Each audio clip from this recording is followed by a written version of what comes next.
Welcome to the Dumb Idea Podcast with Mike and Alex. Thank you for joining us, and we hope you enjoy the show. Please like, subscribe, comment, and share this video or podcast on any platform that you're listening on. Please visit us at www.dumbideapodcast.com. All right, welcome back to another episode. Thank you for coming back. We appreciate that.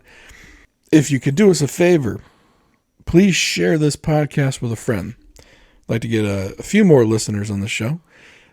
We've been growing steadily. We're almost at our 1 year point. A couple weeks, we'll have a 1 year anniversary show. Even though I think I just notified Mike about that right now while we're talking. Yeah, true story. Thank you. But we'll figure we'll do something for. At the very least, we'll call it the 1 year show. Yeah, we have to. And it's not going to be some garbage like clip show because they suck and we don't know how to do that. Right. That's way too much work. Whereas us sitting here for about an hour talking, a lot less work than trying to splice a lot of shows together. So you'll get the same regular show, but we're going to call it something special. It'll just be it'll be a party. Right. Here. With the two of us. Maybe we'll have a guest. Who knows? We could. Never know. We'll figure something out for that. But yeah, we're almost on a year. Luckily, we have a nice sponsor for the show, Private Internet Access. Get your VPN today. Go to www.dumbideapodcast.com. Click on the Private Internet Access link on the right-hand side. Protect your data. Protect your browsing history from prying eyes with a VPN with Private Internet Access. As little as $250 a month. So, enough about that. We're going to talk about the big topic right now with the Russia and Ukraine war going on. And it's tough to decide where to start because for a lot of people, and if you were to listen to the news, mainstream media, which we know has probably lost a whole lot of credibility, the mainstream media would lead you to believe this war started about a month ago. However, events leading up to this war, probably with the initial agreement that kind of set boundaries in that area, started around after World War II between the Soviet Union and Stalin. Stalin was World War II, right? Yeah. Okay, Stalin and the Allies. Yeah, when they kind of divided up Europe, and it kind of fell like where the battle lines kind of fell, like as far as the Russians advanced, and that was kind of the race towards the end of the Second World War was to try to move as far west because they knew the next enemy was going to be the Soviet Union, so they were trying to move as far east as they could, and the Russians were trying to move as far west as they could. And that's kind of where it stopped. So Poland was and East Germany, all that was in the Soviet sphere of influence and ultimately became Soviet states now, or satellite states. Now, I believe that Ukraine was an actual state of this. So if you look at the old maps of the Soviet Union, so you had this USSR, which was Soviet Union proper. Then you had the satellite states. And the satellite states were Poland, Hungary, Czechoslovakia, Yugoslavia were all satellite states. However, Ukraine was Ukraine SSR, so it was actually part of the, if I'm understanding correctly, part of the Soviet Union. Kind of like in the United States, we have like Illinois. It's part of and within the United States of America. I think Ukraine was part of the Soviet Union, which was a conglomerate of states. Yeah. And I believe the agreement was basically that the Western Allies wouldn't go further east, Stalin wouldn't try and go further west. Those were the lines. This was the sphere of influence that they would have. And then eventually, of course, jump up into the 80s, Soviet Union collapses. So now you've got these former states of the Soviet Union become independent republics, basically. Mm-hmm. Yeah. So, what is it? Ukraine, Belarus were SSR. They were part of it, and then as was Estonia, Latvia, Lithuania. And they were no longer part of the Soviet Union or part of Russia. They became now their own states. The other satellite states, which were, Poland became its own country. East Germany and West Germany reunified. And then you had Hungary. Czechoslovakia split into Czech Republic and Slovakia. And then you had Yugoslavia, which broke up into a whole bunch of stuff. And then they fought each other for a while, too, in the 90s. Yeah. Yeah, that was so they kind of let that part of Europe kind of just go to war. Yeah. And we got involved with that too. I mean, that was back when Clinton was in office, and you had I can't remember the guy's name, but eventually got tried for war crimes, I think. Oh, Slobodan Milosevic? Yes, that guy. Mm-hmm. A lot of issues in that part of the world for a while, and they seem to have calmed down a little bit, but there's still a lot of ethnic tension over there. Yeah. And where are we going with this? We're basically saying, look, there is history that leads up to what's happening now. But essentially, when that happened with the breakup of the Soviet Union, part of the deal with the United States was that NATO was already in full swing at the time. The deal was like, look, we're going to allow this to break up. We could keep it together by force, Russia could, but our economy's collapsing. We don't, like, everyone knew that they were kind of shot at that point, but they still had the nuclear arsenal. They still had the military. They might not be able to, fill gas tanks, but they had the apparatus there to at least make that threat. Yeah. And the U.S. and NATO said, okay, we won't expand eastward towards you. And that's how some of those Soviet states became states. But as time went on, we kept moving more eastward, and the European Union also moved eastward. Mm-hmm. And Russia was like, okay. Yeah, they were like, it's kind of like they were getting punched on the chin a little bit. They weren't knockout blows. It was like little body blows here and there. Let most of it go. Go back to 2014. All right, now we're at 2014. Ukraine has been flirting with NATO membership, and a little bit to the extent of EU membership. EU membership was never going to happen, though. If they would try to go full-blown EU membership, it would have probably set off the war that is now. But because the threat was there, that's when Russia went and invaded Crimea. And the reason that they went and got Crimea was because there's a large Russian naval base on Crimea. It also gives them access to the Mediterranean Sea, which gives them access to the Atlantic Ocean. And the other thing that, if you look at just a map of Russia, they have a whole northern coast. Well, most of especially in the winter months, 6 months of the year, it's all frozen. Yep. So those ports aren't very good. Yep. Then the other port would be on the far east coast of Russia at Vladivostok. But imagine trying to be a global power, but you really only have direct access to one ocean.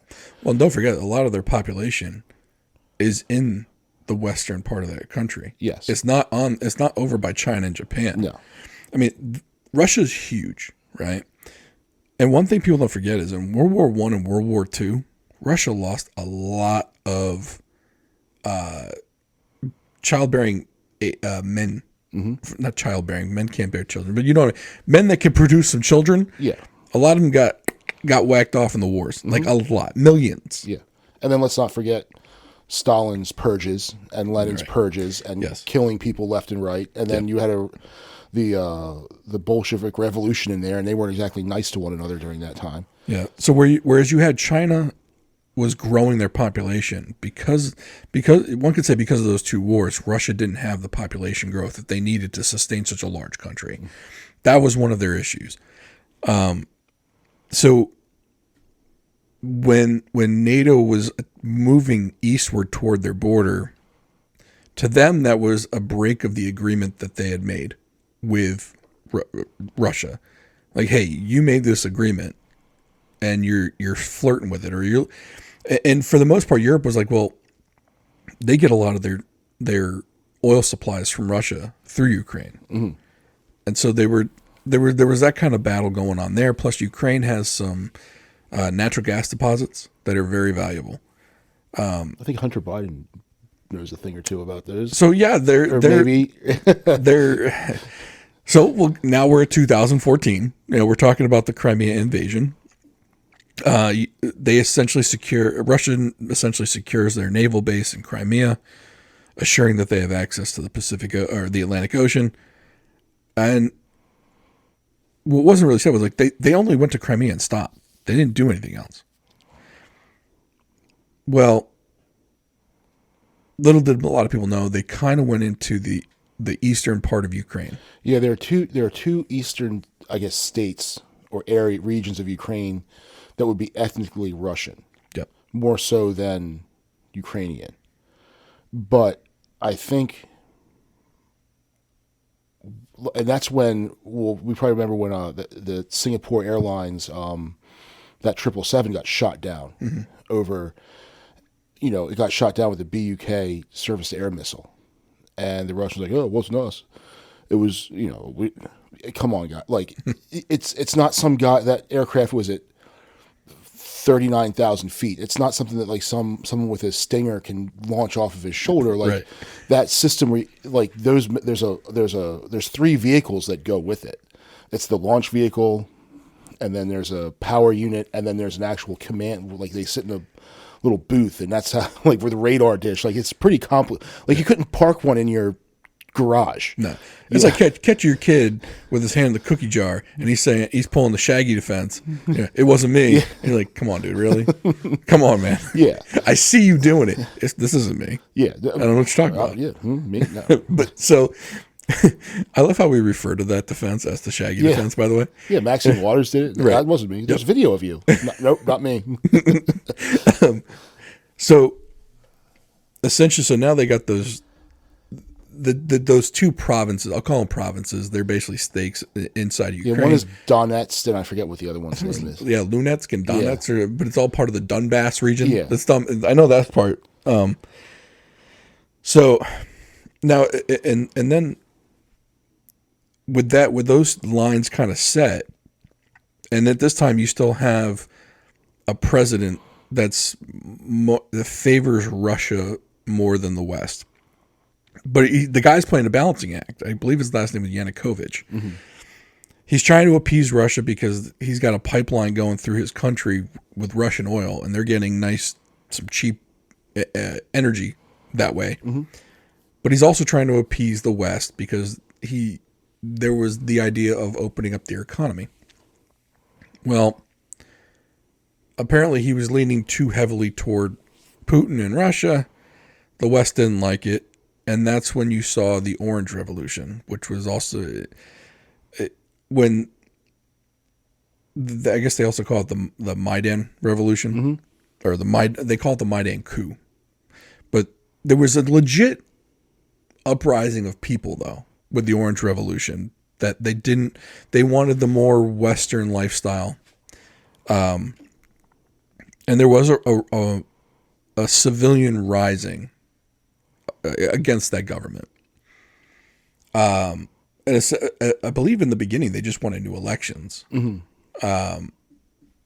But they eventually, the guy wouldn't do new elections, so they eventually got him out. The United States played a very large role in the Maidan Revolution, or coup. I'll call it a coup. The United States, and we've done this numerous times, we've funded opposition to a government. Oh yeah. I'm not saying whether it's right or wrong. I personally I don't understand why we meddle, but I understand why we meddle a little bit. It's all got to do with global peace, I guess, for the most part. Because I mean, since World War II, there hasn't been large scale war. Yeah, there hasn't been, at least among Western nations. True, there hasn't been. Yeah. Large scale shooting wars. I guess the closest thing in Europe was like we talked about earlier was Yugoslavia. Yeah, the break. Yeah, and that was But when you're talking Yugoslavia, you're not talking, massive armies and modern equipment. It's, they had some armors, but it wasn't like we're seeing right now. No. And then of course all over the world, in the Middle East and different regions, but it's still, you're not talking massive armies clashing with one another. Right. So back on the timeline, we helped fund the opposition group that helped overthrow the sitting president and the government. We funded some unsavory type people, like we always do. Like when we funded the Mujahideen fighting against Russia and Afghanistan, who later then became the Taliban. Yeah. Like we're not talking about funding the greatest humans on earth, right? We're funding the enemy of our enemy as our friend. Mm-hmm. Okay? And that's what we're funding. And that's essentially what happened here. Some people in the media are blowing it, well, basically saying we led to the rise of neo-Nazis in the Ukraine. Yes, they are neo-Nazis. They're actually, I don't know if they're neo-Nazis or Nazis, but they're in that sphere. Yeah. At least the militant part of that, of the Ukraine armed forces, they wear a patch identifying themselves as Nazis. Well, and the thing is, when the Germans rolled through Ukraine, at that time they were seen as liberators, Right. and they went right with they pretty much turned and just joined the Germans. Right. And I'm not saying everybody, I don't know to that extent, but it was like they were they were Ukrainians fighting with the Wehrmacht and against the Russians. Yeah, my point of saying that is it's not that the U.S. was like, oh, let's go support some Nazis. We love Nazis. That they're basically supporting the group fighting against what they don't want. Mm-hmm. They didn't want that Russian-backed government, and these were the people fighting. So these are the people that they funded. Yeah. Not that they love their ideology. It was a matter of, okay, let's get rid of this guy and we'll deal with the next group later. Mm-hmm. All right. So new government's installed. Russia's pissed right now. Absolutely pissed. Because to them, this was us moving east. Mm-hmm. This wasn't Ukraine uprising. It was the United States basically overthrowing a government that was elected by the people of Ukraine. Now, whether that's true, I don't know. I don't know whether the election's on the up and up. I don't really care. But that's how we got to, okay, Russia's pissed at us from 2014, and now Russia goes into Ukraine, basically trying to right the wrong of 2014.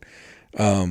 By the way, that 2014 situation, they just released phone calls from a United States ambassador to European allies, basically saying who they wanted to lead the Ukraine, mm-hmm. and that person ended up leading the Ukraine. Oh. And also, by the way, the current president's son may or may not have been appointed to a board position at the petrochemical company mm-hmm. in the Ukraine. When now said president was then vice president of these United States. Yeah. Read what you want to into that, but that was all part of the whole Hunter Biden laptop scenario that was suppressed until after the election of 2020. Yeah. Was that 21? 20? 20, right? Yeah, 20. It was 20. Yeah, it was 20. Yeah, because that came out right before the election, and then everything got suppressed on it. It came out in certain media. Yes. Like 6 months before the election. Mm-hmm. And then other media kind of gave it a glancing story in November, like late November, early December. Yeah. To which there was a poll done saying, hey, if you would have known this information before the election, would you still have voted for the current president? Yeah. And the answer was no. Right. And I think it was over 10% of the people said no, which would have been enough to flip the election. Yeah. But anyway, for me, though, I know a lot of people are like, oh, he got a job because of his dad. A lot of people get jobs because of their dads. I'm sorry. I'm not upset about that part of it at all. Look, dude's got a powerful dad. Mm-hmm. Dad got him a job on a board. We all know that douchebag that is only there because his dad or father-in-law or somebody owns the company, or is the guy brings nothing to the table. We all know that person, I'm not anti-nepotism. It's been going on since the dawn of time, and it will continue. Yes, I mean it's one of those things like if when my daughters get older, if I have the opportunity to land them in a nice cushy job, sure as shit I'm going to do it. Oh yeah. I don't get nepotism. Be damned. I don't. Well, you got your daughters a job. Yes, I did. Yeah, absolutely. And you would do the same thing if you could. Absolutely.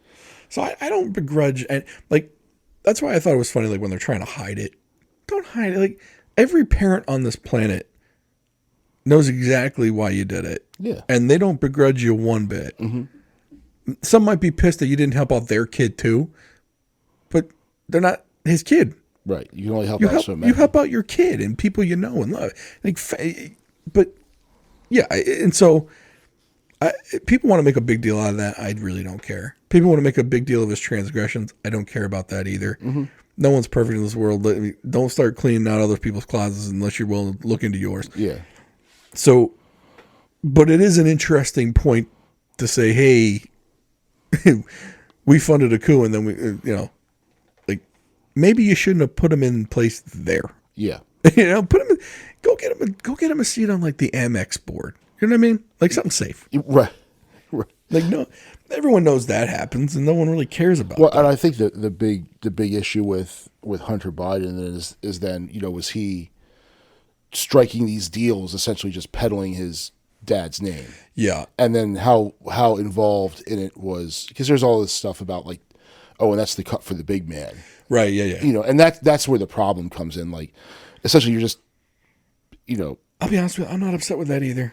Oh, with the here's the political kickbacks is essentially what we're talking about there. And, I mean, do I think it should be happening? No, I think it's completely unethical to do that. But look, there's a reason why politics or going into politics is a job people look to go do when the on the book salary is so crappy. Oh yeah. Like anyone who's been in a position of power knows the headaches that come with that. Like it's like almost like look at the stuff that your boss deals with at work. Mm-hmm. Anybody, and this is for anyone out there. You look at the crap your boss has to deal with all the top-down crap. It's like, I mean, yeah, shit flows downhill, but if you got a good boss, that boss tries to stop as much of the shit as possible from flowing down to you. Deflect it, divert it, yeah. It's like a funnel of shit, and he's taking up he's the big part, and you're the little part. Yeah. And then he's also taking your shit, too. Right. Yeah. And some of that shit's getting clogged and going back up into his fucking ass. Yeah. But it's just like, some of those jobs suck. And so if some of these people are getting some, they're enticing because of some of the kickbacks. Now, do I think it's right? No, I think it's complete crap. Mm-hmm. And that's why I always equate it, and we've said this before, I've said it like equate it to the mafia. Like everyone knows what you're doing. Yeah. But as long as you take care of your neighborhood, those people don't care because the neighborhood's taken care of. Right. Everyone in the neighborhood's got a job that wants a job. Everyone, no one's starving. Everyone's got food on their plate in the neighborhood. Yeah. But when it gets to the point where you're taking all the bread and you're keeping it between your 5 people and everyone else in the neighborhood's going to starve, that's when I have the problem. Yeah. But that's probably a little bit different podcast that we could do one day. But yeah, as far as like the Ukraine goes, I do find it there's a lot of things to hit on here because now we're in present day. Now we're at the war. Now we're going. I think it's comical though that all of the national news media, all the major news outlets, are pushing this narrative of the war started today. Russia's the bad guy. Putin's a crazy animal, and that's it. Without pushing it, and nobody pushes buttons. No one. Right. And there's no pushing him to this. Yeah, and without talking about any of the backstory. Now, when I look at the invasion, can I still, based on what we just talked about, justify an invasion of another country? In my mind, no. But that's what from his perspective. Now, there's also some other things like trying to like psychoanalyze the guy and say, he's trying to restore. It's an ego trip, and then he's trying to restore the old greatness of the Soviet Union, because that's what he came up through. He was a KGB officer. Yeah. And that's how he came up. And he looks back on the good old days when it was the Soviet Union and there was the parades and everyone was afraid of them. And there was, that's like maybe he's trying to build that back. But through invading Ukraine. But when you look at invading Ukraine, like in the present situation, what does he get out of it? Yeah. So there's multiple things to hit on here. One, a lot of Russian presidents are very nostalgic about the past when Russia was the great empire. Mm-hmm. One of the things that Stalin was very, very upset about was that the Allies did not help him on that eastern front of Russia. Mm-hmm. Because there was a point in time when Germany was getting fairly deep into Russia. Yeah. And he asked the Allies, the Western Allies, for help, and they did not help him. Mm-hmm. And so there was a point where if we didn't invade in Normandy and D-Day, and Germany had to force more assets that way, that maybe Russia would have collapsed at that time. Yeah. They were in some serious trouble. Yeah, so they were. But they had weather on their side was part of it because it came on to winter. Yeah, so the Russian winter really helped, and then the Germans, when Hitler started making military decisions, that's when stuff really started going bad for the German army on the Eastern Front, and there were so like the Battle of Kursk, which some people consider the turning point on the Eastern Front, I believe was 1941, 42. So, it happened pretty early on compared to the American involvement. There was also Stalingrad, which was a disaster for the Germans. But had they listened, so von Paulus, who was the commander of, I want to say it was German Army Group South, wanted to pull out of Stalingrad and say, okay, let's establish our line here, and then once the weather clears, we'll continue, our supplies can catch up. Because that's another thing, the German supply lines were stretched so thin because it's so vast. I don't think people understand how vast that part of the world is. Well, and how much land they had taken. Yeah. I mean, France was gone. Yeah. And then you have to, the thing is, when you take that land, now you have to occupy it. Yep. And they were using, essentially, they're called like reserve battalions. So there's a great book called Ordinary Men. Ordinary Men talks about it's the German Reserve Police Battalion, and essentially it's a bunch of older dudes that weren't quite good enough to be frontline soldiers, but ended up securing the rear areas, and they were the ones that really started. They were the ones that were tasked with rounding up Jews initially in the Holocaust. And the story is about how they turn and how just regular guys who were like policeman or a banker or a shopkeeper or, the milkman ended up doing these horrible things. But that was all happening in the line. So you've got troops like that in the back, but still facing an insurgency in those rear areas. Not to mention the conditions at the front were awful. Now you've got the weather against you, supply lines are stretched, and then bad strategic and tactical decisions being made that, essentially once that German army group was encircled, I think it was 300,000 soldiers died or taken prisoner. I mean, that's a huge hit. All marched east to Siberia. But yeah, Stalin was begging for a second front. Yeah. And so that's where a lot of the distrust of the West comes from Russia. And it's just pervaded through time. Mm-hmm. It's always kind of been the thing stopping full-fledged war was nuclear weapons for the most part. Yeah.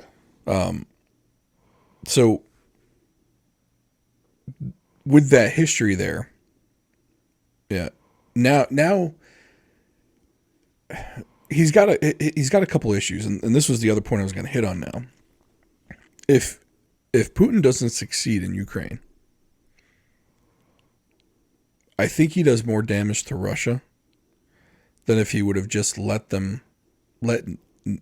Ukraine join NATO. Because unfortunately, right now, people are kind of seeing the capabilities of the Russian military. Oh, it's garbage, and it looks awful. Yeah, like the weapons aren't up to date. Yeah, it's a paper tiger.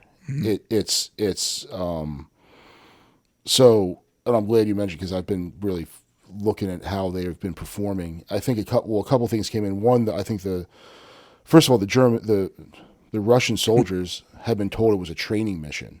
They didn't even know what they were doing. And this is a Dan Crenshaw's podcast the other day, and he brought up a great point. The Russian-Ukrainian relationship among the people, he said it would be like if you were to take American soldiers and say, okay, go kill Canadians. And like, it's not going to compute. They're so much like us. How are we going to go, like, what do they do? Right. And now they're going in there. And I mean, you're seeing in that 40-mile convoy that has been running out of gas or stuck. And it's just, a lot of it's just poor. Like, they've got 3 lanes of travel they can use. Well, they had a column of 3. So then when they all run out of gas at the same time, now you've got no way to get fuel from the rear up to the vehicles at the front to get it moving again. Yeah. And then the one thing that Putin was waiting for was the permafrost to set in, and now it's the rainy season, so they're getting bogged down in the mud, and a tank will get bogged down in the mud. Mm-hmm. So that's happening to them. It's the same thing that happened to the Germans. Yeah. It all turns to mud when it gets warm and it starts to rain. It's all mud, so they can't move. So you've got that. 30% of the Russian army is conscripts. They don't want to be there. Right. And then the other guys don't want to be there. So you've got that issue. There's a saying that that amateurs are tacticians and professionals are logisticians, logistics. So the professional worries about the logistics, and they're just not doing that. Yeah, unfortunately, at this point, if I were him, in my military mind, of all things, he's at some point he's going to have to save face. Yeah, you need to give him a win. You need to give him an out. Because if they don't, you're essentially backing a tiger into a corner. Yeah. And this tiger's got nuclear weapons. Mm-hmm. And if you really think he's a madman, it's kind of like Kim Jong-un. Everyone thinks he's crazy. Yeah. Well, and no one knows if he's got nuclear weapons or not. Mm-hmm. So everyone's kind of like, let's push, but not push too hard. Yeah. Right? Because we don't want him to go off the cliff and press the button. Mm-hmm. And the same thing is going to kind of go here. Because if Putin loses, I think he's out. I think you're looking at regime change at that point. Because his own people aren't really on board with this. Yeah, there are actual protests in Russia against this, and to protest in Russia against Putin is ballsy. Yeah, that gets you sent to Siberia real quick. Yeah, and I think also the Russians thought that they were going to come in and be looked at as liberators, even in the ethnic Russian populations. Yeah, they're not being seen that way, and it's because they think they're so similar, but and maybe in Donbass? Yeah, I was going to say dumbass. But the dumbass region. The Donbass region, yeah. But, they took that pretty quick. But just outside of it, where those ethnic populations still are, they're getting held up. I think they were able to take that quick, though, because they already had troops there. Yeah. Like it was kind of like, okay, we just got to go 10 more feet, and we're going to say it's ours. Yeah. And they did. And I do think a part of the reason why they took that region, I mean, yeah, there were some ethnic Russians there, but in those 2 states in that one region, there is a lot of natural gas underneath the ground. It was another reason why they took Crimea, because under the water in the economic zone, that they receive because they have Crimea. There's a lot of natural gas under those waters too. So they're getting more resources there. I think for him the win, if they can negotiate it, and I think Ukraine might be on board with this, is if Russia is allowed to annex those two provinces. Yeah, Ukraine loses the natural gas, but because those are mostly ethnic Russians anyway, by losing those two regions, the current government shores up support from people that want them there. Yeah. So essentially, you're taking out the opposition by letting someone else have them. It's almost like, if the United States was willing to give up New York to Canada to eliminate some Democrats, you essentially eliminate some opposition. It's like gerrymandering. Right, basically, yeah. Like extreme gerrymandering. Like, right, you just don't live here anymore. Right. And maybe they even work something economically out, saying, look, if you ever develop those natural gas fields, Ukraine gets like 20% of the revenue or something. Like there's a deal to be hashed out here. Because if there isn't, I don't think Putin stays in power, because he's essentially revealed the cards that they don't have the military anymore. No, they have the stuff. They have a lot of it. They have a lot of people, but they just don't have. And it might not be a fair comparison to compare them to the U.S. military, because let's not forget the U.S. military has been in combat for the last 20 years.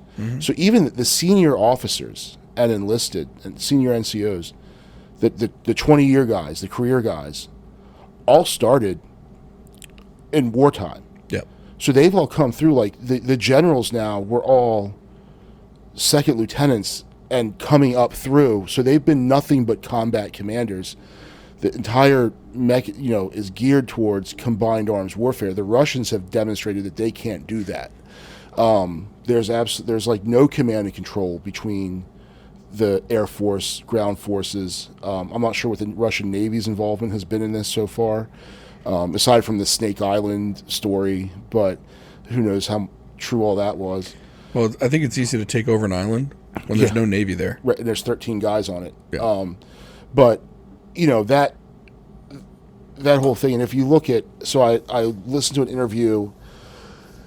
It was a British pilot. He was an RAF guy, F-35 pilot, and he said when you look at the way the Russians train, so we have aircraft, they call them AWACS, Airborne Warning Control System. They're these big 707s. They have the big radars on top of them, and they're full of just essentially air traffic controllers that direct these elements where to go and what to do, and make sure they're not shooting at each other. The Russians don't have that. So they do have some of it, but they're not using it. Or don't know how to use it. Their advanced precision-guided weapon systems aren't working very well unless they're... why are you dropping bombs on apartment buildings? Right. It just doesn't make sense. And then so this British pilot was saying that they train a maximum of 4 aircraft at one time. That's like how they work. Well, when we do like the red flag exercises, those big war games where they actually have jets in the air and stuff, there's hundreds, all different types doing different things, and they just don't have it. They still haven't achieved air superiority over Ukraine. Yeah, well, I mean, the biggest problem for them is they don't have stealth technology. Yeah, I mean, we achieved, but even so, like with, in Gulf, the first Gulf War, we established air dominance in like 8 hours. Yeah. And not all that was stealth. Like we had, they call them the wild weasels that were flying around knocking out radar sites. And essentially they fly in and they've got I believe the missile is called an AMRAAM. That's the type of missile. And essentially it just finds the signal of the radar system and just flies right down the beam and blows up when it hits it. So they're not doing any of that. Now, the Ukrainian Air Force has pretty much been haven't really been in this fight, except for there's the Ghost of Kyiv, which turned out to be crap too. Good story. I mean, I thought it was cool. Well, they don't have great airplanes in the Ukraine Army or Air Force, to the point where Poland was trying to get a sale of MiGs approved, or they weren't even selling, they were going to give them to Ukraine. And the United States said no. Yeah, there's a whole bunch of... Like, the United States is playing... They're essentially saying, look, what are we going to do? We're going to... Essentially, if you give the MiGs to the Ukrainians, they're going to crush the Russian Air Force. Yeah. And I think now that the U.S. has seen the cards being played, they're like, wait a minute. If NATO goes to war with Russia over Ukraine, and keep in mind, Ukraine is not part of NATO. Right. That would spark a larger world war. Well, and I think what the fear is, because one of the deals, so the Poles have MiG-29s. Now they're older MiG-29s. They're like, so if, by our designation, it'd be like a MiG-29, F-15 are very comparable. But it'll be like an F-15A when we're flying like the F-15F. Right. So that would be kind of what the like a first gen MiG-29 is what they'd be giving to the Ukrainians. Yeah. But the Poles are afraid that if they fly these jets over from Poland, that the Russians are going to interpret that as, okay, now we're going to strike where these MiG-29s are. Well, at that point, once they strike there, I guess it triggers that Article 5 part of NATO. So Poland's part of NATO, right? Yeah. Okay. Yeah. And then the other idea was the Poles were going to fly the jets to Ramstein, which is a American Air Force base. Yep. In Germany. And then the Ukrainian pilots would go pick the jets up in Ramstein and then fly. So the Poles could say, because they both want to say, hey, it wasn't me. Right. It wasn't me. It's like when you're, good cop, bad cop. It's like, you remember in Goodfellas when the truck driver, the truck driver goes into the diner, and Joe Pesci and Ray Liotta go jump in the cab and drive it, and the guy and the truck driver goes and calls the cops and says people stole his truck. And essentially, that's what the Poles want to do. Yeah. They're basically going to fly to Germany, leave them there. Yeah. And Ukrainians were just going to hop in the cockpit and take off with them. And like, oh, they took our planes. Oh my God, please stop them. But, and and then the Americans don't want to do that because they're like, well, those aren't our jets, but they flew from your base. Right. So it's a whole bunch of like hot potato. I think I'm not happy that it's starting to gain traction and more talking. So from the beginning, it was no boots on the ground. And then they're talking about, then it starts, Zelensky's asking for a no-fly zone. The thing is with a no-fly zone is it has to be enforced. Right. And who enforces that? We do. So now are you going to have Western NATO, and let's just be honest, American and probably British and maybe some German jets up there shooting down Russian aircraft on this no-fly zone? At that point, now they're engaged. And keep in mind, we don't shoot down Russian jets when they fly over the United States airspace. Right. Like when they fly over Alaska, and they do quite often. Yeah. And we fly over their airspace, don't get me wrong. I believe there's some kind of, I can't remember. It's like there's some agreement. Yeah. Where they're allowed to do it, but we scramble jets real quick. Yeah, and then they fly up and they fly next to each other, and the pilots wave at each other. And, right. And then the usually it's like a Tu-95 or a Blackjack will they'll wave and then they peel off and they go about their own business. But so we don't even shoot Russian jets down over our own airspace. Yeah. Could you imagine if we shot one down over Ukrainian airspace? Yeah. Like, come on. Yeah, and that's just what I find is more people now and are actually saying, well, no, we should probably do that. I don't think we should be doing that at all. No. Because it's just you're opening yourself up for. So then, now it's no fly zone. Okay, well now we're going to put advisors on the ground. Okay, now we have advisors on the ground. Now we're going to just like Vietnam. Vietnam started with advisors on the ground, and now we're going to start doing all this stuff. And now we're actually now. Do I have confidence that the U.S. military would wipe the floor with the Russians? Absolutely. If you were to remove nuclear weapons from the equation, Yeah. I mean, that 40-mile convoy, a couple A-10s would have just annihilated that thing. You remember the Highway of Death out of Kuwait City? Yeah. When a flight of A-10s, some Apaches and Cobras jumped that thing, they had to order those guys to stop because they were like, okay, that's too bad. Right. You know? Well, Russia's got a bigger problem, though, too, with their nukes. And apparently our intelligence in Russia is quite good, apparently. Mm-hmm. So they found out, yes, Russia does have nuclear weapons. We've known that for years. In fact, I think there's some reporting mechanism where they have to say how many they have and where they are. Yeah. We have to do the same for them. But what they found out is that the rockets for these nuclear-tipped missiles haven't been maintained. Well, it's just like the rest of their army hasn't been maintained. Right. So whereas we, let's say we adhere to some schedule every 2 to 3 years, we swap out the rockets to make sure they're fresh and the technology's new on them. Yeah. Whatever.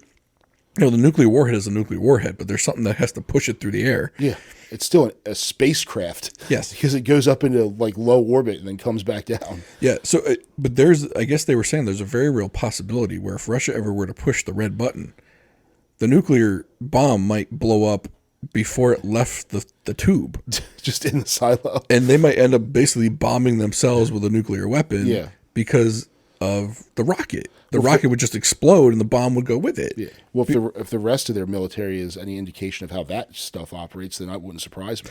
Yeah, it's almost like you're not dealing with a superpower anymore. You're dealing with a second-tier military who thinks they still are a superpower. Yeah. And it's almost like, look, maybe it's like you almost want to give them a slap slap on the wrist. Like, hey, maybe go show them that they can't see us. Yeah. Like, let's just go fly some stealth bombers over something. We'll bomb like an empty field and be like, look, you didn't even see that coming. Yeah. You sure you want to do this? Yeah. And that's why I think eventually I think Putin knows this. Like, there's no way he doesn't know this. Yeah. And so I think that there comes some kind of negotiated settlement here. Now, I know both sides have already rejected one offer, but it's kind of like the whole Major League Baseball thing, which, by the way, they just got an agreement done today. Oh, good. So full season's going to happen for Major League Baseball, but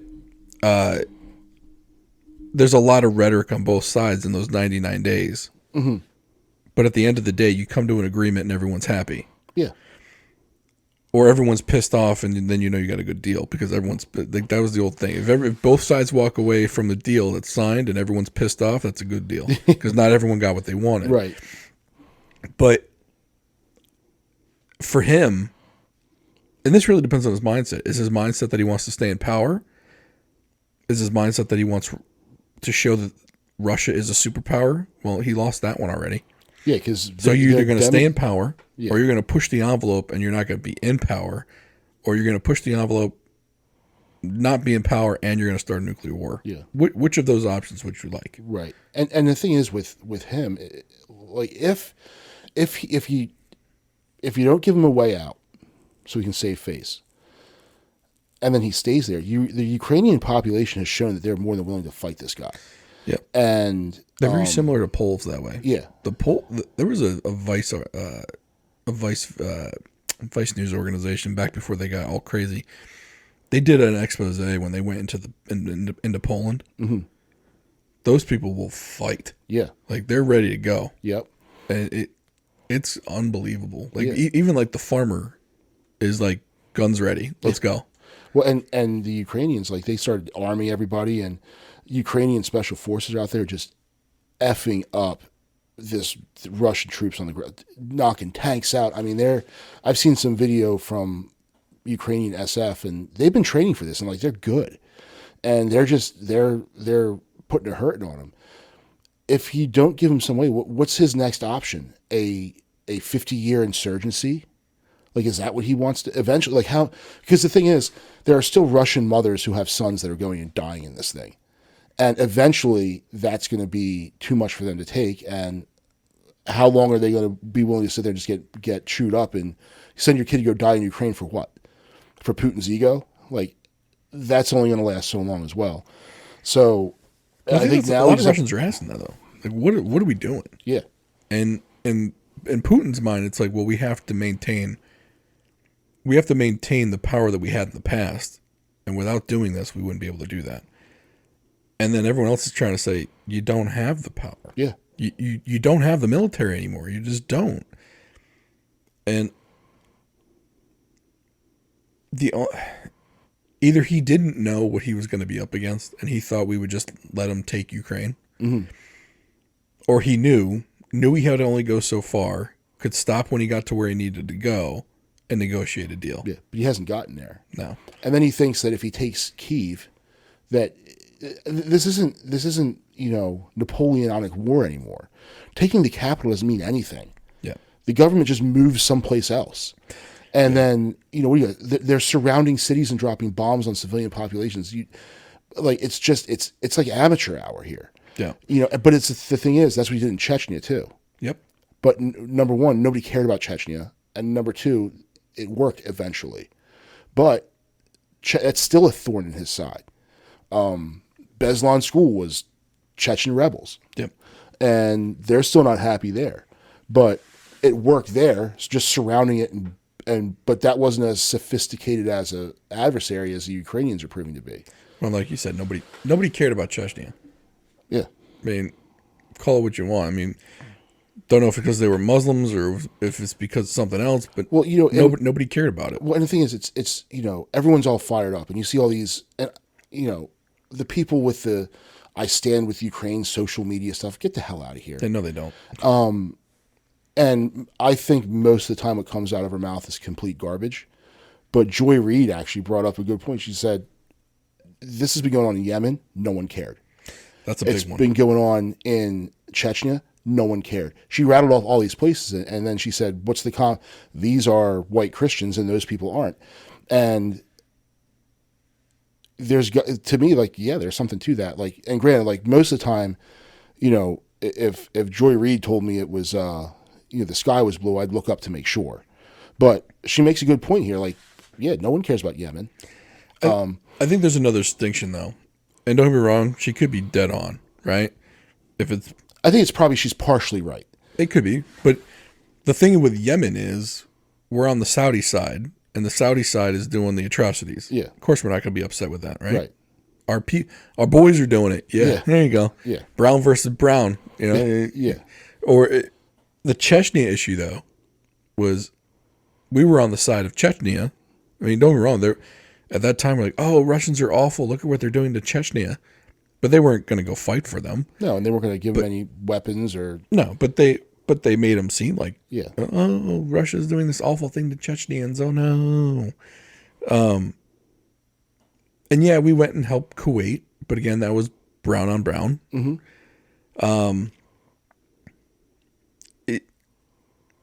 I think it depends on who's doing what to who. Yeah. If Russia's doing it, we hate them. Yeah. It's that old mentality. I mean, think about it. I mean, Joe Biden's 80-something years old. We've got a bunch of these old... He grew up... I mean, we grew up... Yeah. With the Cold War. You got a bunch of these old boomers that are in charge, and that's who the enemy was. Yeah. Was the Russians. And now they're doing things to see all the celebrities and the... I can't stand that garbage. I'm just waiting for the Free Ukraine concert. You ever see The Simpsons where they have all the celebrities sing and it's Jar Jar Binks is and thing? It's just so corny. And I'm just waiting for that video to come out. You know who the latest virtue signaler is? Sean Penn. Oh, really? Dude, he went to Ukraine. It's like, bro, if you're not going to pick up an AK and fight, get out. Yeah. This is not Sean Penn, book reading time. Yeah. In the Ukraine, he's literally going over there and he's trying to say, we got to arm the Ukrainians. We have to do this. Dude, you don't have any clue what you're talking about. You don't understand how nuanced this whole situation is. Yeah. Two schlubs in a basement understand the situation a lot better than you, and we really probably don't understand the situation all that well. Right. Get out of Ukraine. Go back to making your next garbage movie that nobody's going to watch. You and Madonna. Yeah. Madonna made a stupid album. I think her last album was "I'm Back B." Yeah. and except B was the full word, like the disparaging word toward women that I won't use. Yeah. Nobody cared about that. Nobody cares that you're back. You've been trying to make music, like when you made that kind of the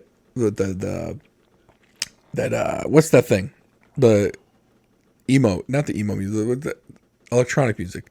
Oh, like EDM? EDM. Yeah. That's it. She tried to make one of those songs. Nobody cared about it.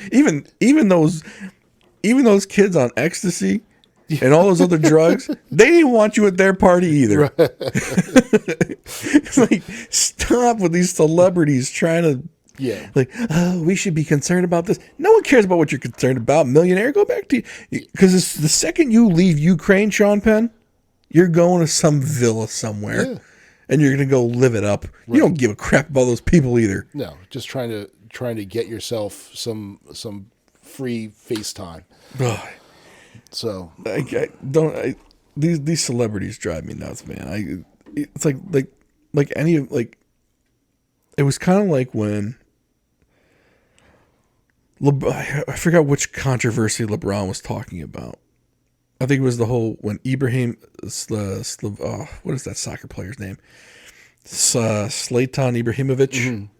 like the big time soccer player up in Europe, was talking about some stuff, and he's like, LeBron needs to keep his mouth shut because he doesn't know what he's talking about. And LeBron was like, I do my research and I kind of know what I'm talking about.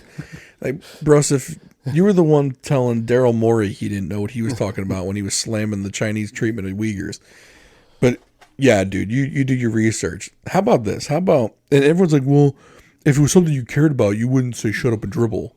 You're right. I wouldn't. Mm-hmm. But this dude, either he's the smartest dude on earth because he's got an opinion on everything. Yeah. Or he's dumb as dirt, like we all think he is, with his high school education. Mm-hmm. And did he really go for the education? Yeah, right. Yeah. Your education is in basketball, Broseph. Mm-hmm. There's nothing wrong with that. Yeah.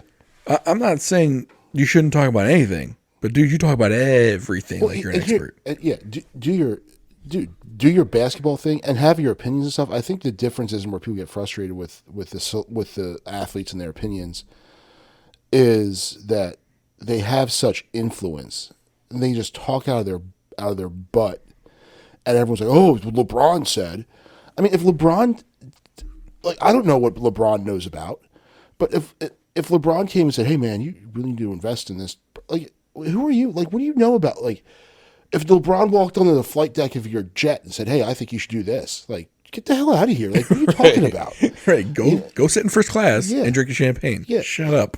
Like, but they do have this huge reach that they can go and they can influence people to do. And is their opinion coming from a place of knowledge? And a lot of them I want to say no. Yeah, but I'm not going to go and dismiss them and say, "Oh, shut up and dribble." No. It's kind of, look, if LeBron wants to tell me how the best sneakers are made, that's not. I mean, look, I might listen to him on that. Yeah, like, that's not part of the shut up and dribble part. Yeah, it's, look, if the dude wants to tell me how to start a business. Look, I'm not saying the guy's not a successful businessman. Yeah. I mean, shoot, look at Magic Johnson. Mm-hmm. That guy went and bought up a whole bunch of chain of theaters. Yeah. And made millions doing that. Mm-hmm. That's not shut up and dribble. Yeah. He obviously knew what he was doing, or at least he hooked up with the people that do know. Yeah. So I'm not saying, look, dude, you got to shut up and dribble. I'm just saying there's no shot you're an expert on all this stuff, so maybe you shouldn't talk on everything. Right. Now, if like Zdeno Chara, who I think he's playing for the Islanders now. He was with the Bruins forever. Was he with the Caps? He was for a season. Was he like 6'8"? Yeah, he's super tall. But he's also got, like, he's a certified financial planner. He has his real estate license. He speaks like 8 languages. So if Zdeno Chara wanted to come and say, "Hey, I think you should invest in this product," like, maybe listen to him just because he knows about that, not because he's a hockey player, right? But I'm like, "Hey, shut up and skate," but he's not running off at the mouth about stuff he doesn't know about. And right. I think when you're in that position, you should probably think, like, do I really know what just like with my kids, like, I'm not gonna tell my kids a bunch of nonsense because they think I know everything, and I'm like, "Hey guys, I don't know what I don't know." So, well, A lot of people have problems saying that one sentence right there. Yeah. I don't know what I don't know. Yeah. Or, you know what? I don't have enough information to comment on this. Like, just because some dude is standing there, a reporter standing there with a camera or a microphone in your face, doesn't mean you have to try and pretend like you know what's going on. Yeah. It's okay to say, look, man, I really don't know anything. I don't know anything about that situation. Well, that's what I think is, like, they're asking Alex Ovechkin. Like, what does he think about, like, now, Alex Ovechkin's been very verbal in his support of Putin. But he came out and he's like, hey, I don't know that much about it. I think war's bad on he gave a good, decent answer. Right. But, now like CCM, it's a big, I forget who bought CCM out, but I think Nike did. they're big, I think it was Nike. Or Nike did Bauer. Yeah. And then CCM. STX and CCM, maybe? I'm I not don't know. sure. Someone did. But CCM it's the hockey brand, and CCM, they said they're not featuring any more of their Russian players. It's like, why are you you're just virtue signaling. It's an empty virtue signal. Is it even a at that virtue point. signal? That's like saying it's like saying the citizens declared war But on there's- Ukraine. No, it was one dude with an army. Yeah. Like this hockey player that plays hockey here 10 months out of 12, Who's going to break Gretzky's record? not going to happen. But like saying like that dude that needs to have an opinion on this is stupid to me. Yeah. Like that'd be like me, like if when we had when we went into the Gulf War, part of me was like, I don't know enough to have an opinion on this. Mm-hmm. I feel bad. Like, don't get me wrong though. Like in this country, we've never faced bombs coming down. No, that's the big difference between here. So anyone who's been to Europe, if you go even to Paris, you can. There's still in London, like there's a train station in London where part of it's old, and then it's a weird line, and it's like, why is this part? And it fits, but it's like you can tell it's new. Like, why is it? Oh, because when the Germans were dropping bombs on London, that half of the train station was destroyed, and that is the new section they put up to repair it. You can still see it. There's people who were alive that were there. In Paris, there's a wall, and about between the heights of like 5 feet 6 inches, 5 feet off the ground to like 6.5 feet off the ground, it's nothing but pock marks with bullet holes. You're like, what's that? Well, that's where the Gestapo used to execute members of the French resistance. It's fresh. It's there. You can see it. Yep. The last time a war was fought on American soil was the Civil War, and we were fighting each other. Right. There's not been a hostile power on American soil since in over 200 years. And there weren't bombs. No, it wasn't jets flying over. I mean, it was muskets. Yeah. Yeah, I mean, Yeah. no jets flying over, Yeah. no air raid And sirens. most of the people who were alive then were born as British citizens, subjects of the crown, So they were like, oh, okay, these guys are back again. Yeah, I mean, but I find it comical when you see the Facebook virtue signaler Yeah. with the I stand with Ukraine, Yeah. and Alex Ovechkin's a horrible person. Like, dude, what? Like, Yeah. That'd be like saying that every citizen in a country is to blame for what the government and leadership does. Right. Well, all of us would be condemned. Yeah. Again, our closet is not clean. Mm-hmm. We've done some awful stuff. Yeah. We dropped 2 atomic weapons. We're the only country to have done that. Yep. That we know of. But we're the only country to have actually done that. Mm-hmm. And yet, again, our closet's not clean. I'm not saying, look, I'm not saying anything other than that. Yeah. Is that before the people of this country start saying who's who, like, wait a minute, hold on a minute. Maybe we've created some enemies because of the stuff that this country's done in the past. Yeah. Are we blaming the individual citizens for it? No. They didn't have any choice in the matter. Yeah. So to blame like Alex Ovechkin or the NHL cut off ties with the KHL. I mean, is the KHL is it Kremlin run? I don't know. Yeah. Who knows? But it's like, look, why even put out a statement? Like, for the NHL to even say they were cutting off ties with the KHL, which, by the way, is the Russian Hockey League. The Continental Hockey League. Yeah. It's like, look, if you didn't cut off ties and didn't say anything, nobody would have known you had ties to begin with. Right. Nobody knew. Nobody knew. Right. Like, hey, we had these ties and we cut them off. Right. Because they're bad. Right. Like, again, it's just an empty. The hockey arenas are the problem. Yeah. the people watching and those players who come over here, like, Yes. those are the bad guys. That'd be like if Canada invaded a country, and the NHL was like, "We're cutting off ties to the OHL." Yeah. Like, why? What is it going to do? Right. We're upset with you. The average American doesn't know what the KHL is. No. Or the OHL. And then I love how they show the Instagram post, and it has like the league symbol or the company's name or whatever it is, and a solemn statement. Get the F out of here. Oh man. Yeah, I can't stand it. So hopefully this episode gives you a little bit of, or maybe a lot of background into a whole scenario of why this started to happen. And of course we threw our own 2 cents in. But we hope you enjoyed this episode. If you have any comments, feel free to leave them if they're nice. All the bad comments can go away though. But we'll just delete those. yeah, we'll just they didn't exist. Yeah, we hope you like this episode. Please like, subscribe, comment, share. Again, please share this podcast with a friend. Send them to the dumbideapodcast.com. Have them click on one of the subscribe buttons so they can listen to some episodes, and hopefully they enjoy it as much as you do. So that's our one request for this week. Please share this podcast with a friend or coworker or anyone else you feel might enjoy it. And we will see you real soon.